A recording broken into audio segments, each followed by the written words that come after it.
Hello everyone, welcome back to the channel. I am Phil from Phil's Corner. This is the World Cup Corner. This is day two of the World Cup, and after last night, the World Cup is officially up and running. Rejoice to the Lord, huzzah! It was some fun fixtures yesterday. It was Mexico versus South Africa, so basically the all of Africa versus South Africa. It was a very intense match, hard fought, literal fighting. There was a punch thrown for reasons that only the South African player can tell you. The South Africa went down to 10 men, then 9 men, finished the game with 9 men, and ultimately would fall 2-0 to Mexico. Big ups to James Rodriguez, not James Rodriguez, Raul Jimenez, rather. Was it Raul Jimenez? Yeah, Raul Jimenez. Big up to him for scoring his first goal, as well as Quinones, who scored the first goal for Mexico as well. A very dominant display by Mexico without actually really threatening the Southern Africans too much. South Africa just seemed like they didn't know what they were doing half the time. They played in a manner which brought a lot of shame to African football. Like 30 minutes in, they had no goal attempts. Like zero. I'm not saying no shots on target. I'm saying no shots at all. Their XG was zero. Zero. I don't even care for XG, really, or stats like that, but you haven't had a shot in 30 minutes. Just wasting our time. The next game, of course, saw South Korea take on Czechia. Already my predictions are looking awful, by the way, because Mexico won. South Africa looked like they're never seen football before, and South Korea beat Czechia, who I believe had to top the group. Czechia played poorly for the majority of the game.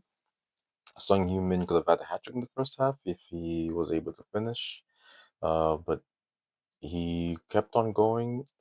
Credit to him, and so did South Korea. Worthy winners, even though falling behind because of a when in doubt long throw in. Czechia looking like another set piece football team, which I'm guessing is going to be most of European nations. This passing out of from the back, it killed South Africa. Like I don't anyway. It's wasn't a great showing by the Czech Republic by Czechia, and they paid for it. Clearly, could see that they were not ready for that game.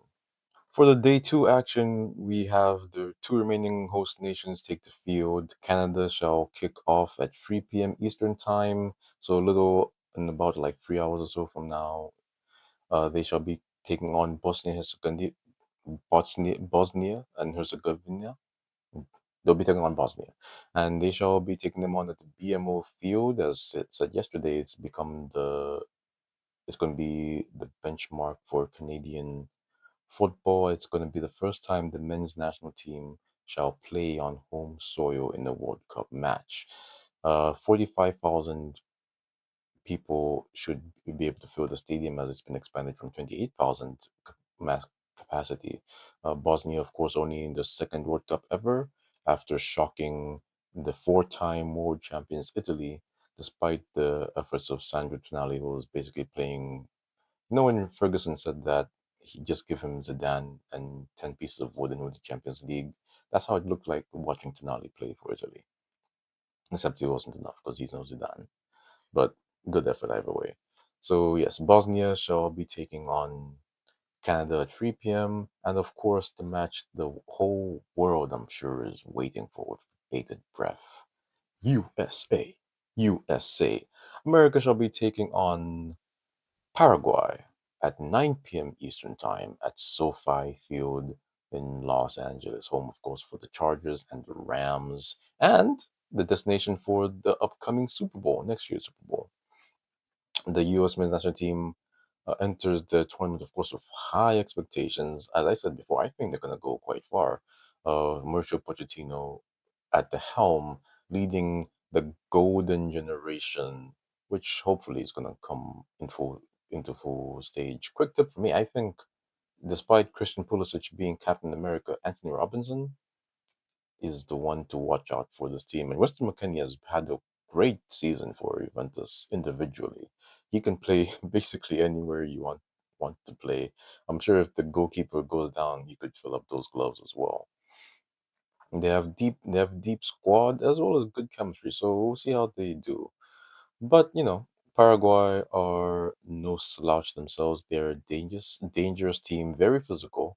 They finished tied in points with Brazil. Is that the up uptick on them, or is it just a mark against Brazil? Only time will tell. I'm very low on Brazil, but yeah, they finished uh level tied in with Brazil, Colombia, and Uruguay during the qualifying phase. They feature decent host of MLS players, and of course, are led by the former Newcastle striker forward Miguel Almiron and Brighton's Diego Gomez. So it's going to have a difficult feeling for the United States. Paraguay will be very physical. They will be ball dominant if you let them, and they can be dangerous going forward. But either way, some score predictions for you. I can see the Canadians in the first match winning that comfortably 2-0, just like the Mexicans. And I think the Americans will probably struggle a bit, but I can see them coming out with a 2-1 win. And lastly, guys, we're going to end on a bit of a negative, but maybe hopefully a positive as well. Yesterday we had, of course, the opening day and the ceremonies for the Mexican game was pretty good. We're going to have two more with the host teams taking action. Michael Bublé headlining for Canada and Katy Perry headlining for America, which is brought some backlash. I'm pretty sure Katy Perry's knowledge of football is as extensive as her knowledge of theoretical physics. Could be a lot, could be a little. I don't know her, but there's that divide we've had, and it's felt like a very divisive World Cup so far. Watching the games during the cooling breaks, they're cooling breaks, of course, because it's hot. But all of a sudden, you're having. I'm watching an ad. Those ads were long. It was like a 2, 3 minute ad, I think, during the game because of the cooling break. I'm like, the World Cup? Is this how far we fall in FIFA? Really? It felt ridiculous. It felt wrong at the time, and it's just something that we should probably bring attention to. We don't get much analysis really. It's just a bunch of nonsensical stuff going into the match, talking about the fans and this and that, and you have all these performers and stuff when people don't really care about that. Really, I mean, some may do, and it will draw some attention to it. I know I'm not really interested. To be honest, I missed the entirety of the opening ceremony for Mexico. I just came to watch the game, and I'm probably going to do the same for Canada and the US games. Just gonna come in and watch the game. But hey, if you like the festivities, if you like everything extra that FIFA's doing, if you don't mind watching ads during a football game, power to you. That's all I can say. But either way, we're in for a great time. We're in for a fantastic match and matches coming today. And hopefully, they're going to be as exciting as the two we had last night. And that, guys, is it for today's video. If you stayed to the end, thank you so very much for doing so. Please do feel free to drop a like, subscribe, and comment in the video the things you like and you don't like. I'll be trying to post these videos every day to keep you all informed about the World Cup, and I look forward to your comments and engagement. But until next time, have a great rest of the day. God bless you.